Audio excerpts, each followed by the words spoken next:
This is the video to learn how to wrap text in PowerPoint. Click on Insert and Object.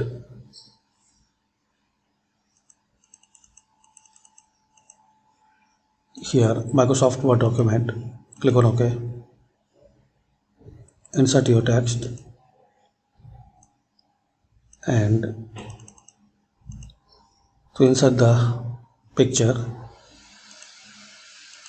select your device and insert it.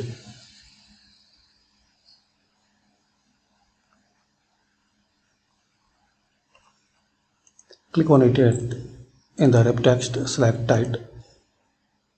Now you can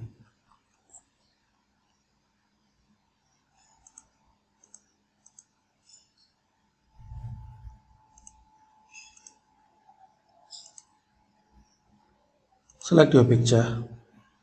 In the wrap text, select Tight. Now you can keep your picture anyway.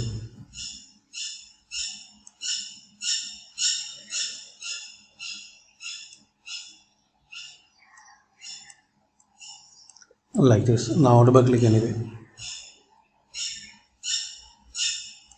That's it. Thanks for watching.